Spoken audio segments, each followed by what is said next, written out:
So word space.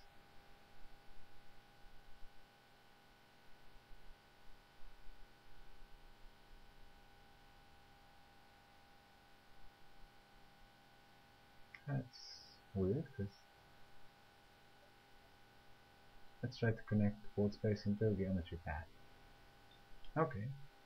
Oh, and now I can see the word space. So I think it's a sort of a bug, because when I tried it before, I had the word space. So what you can do is just select the word space and connect it to geometry path, and it's gonna pop up the word space 0. So now let's take everything down. Cursor, I can see, is not influencing everything, so I can just delete that. Let's hide our deformers, and we can see here that I have two curves moving on different paths. Let's take our new stroke mesh, and since it's a yellow and since it's a blue line, we're gonna assign it a blue material, blue shader, and let's do that again, this time using a red curve. Put some smoothness on that one as well. So now I'm gonna take the capsule again, hit edit, duplicate special. I'm not gonna go into that option again because I know it's already connected, it's already configured the right way. It's gonna pop up again, curve 4. This time I'm gonna open again my hypergraph. Let's ask input and output connection. This time it's motion path 7, input and output connection, and I can see the curve shape 4. So I'm going to select my curve 3 and select its shape node. Select, open the connection editor again, and reload. So I have curve shape 3 here. Let's see. It's not going to pop up again. So this time, instead of motion path 6, I'm going to select motion path 7, reload right, and connect the word space into the geometry path. It's gonna pop again, just like we had. So I have three strokes moving on 3 different lines, 3 different splines. This new one, curve 4, is again non-relevant, so I'm just gonna delete that. This one is gonna get another color, this time red.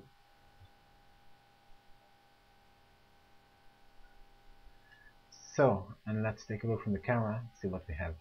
We can even turn off NURBS curves.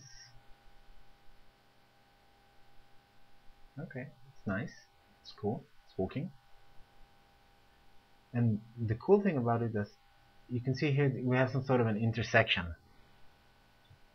So I can just turn on NURBS curves, and I know, since I already pre-configured the colors to match the strokes, so I can see that I can either take the yellow spline, and in its control vertex just, sorry, it's going to be here or here. You can take it just a tad down. Let's take, this one is the blue, and let's take the red and edit this one as well as a bit. You can even have it swirl around and in between. It looks like they're reacting to one another. Some sort of, in my head, it's some sort of 3D snakes that see that it's going to meet something and it's trying to avoid it.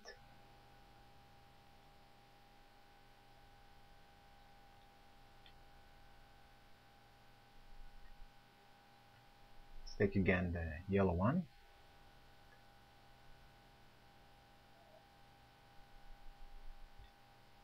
Okay, let's take a look at the camera.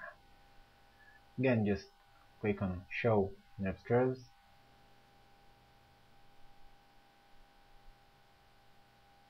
Okay, so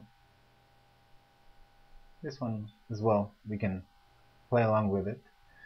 And since we worked in a non-destructive way, I can always, let's say, take the blue one and take its radius just a bit down, say 0.1. I can take the head of the red one. I'm gonna uncheck selection highlights on the bottom.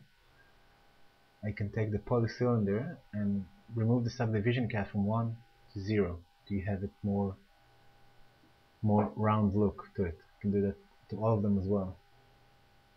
Instead of subdivision axis 8, let's take it to 4. And again, press the render button. I already had glow on the shader. This will be much more cooler. So this is it. It's a cool screensaver, I have to say, because you can just have it running around. You can have hundreds of those, and since it's not destructive, you can play with everything. So it's pretty cool. That's it. That's 3D strokes both in Max, both in Maya, and you can use either way. Choose your weapon of choice. Until the next time, bye.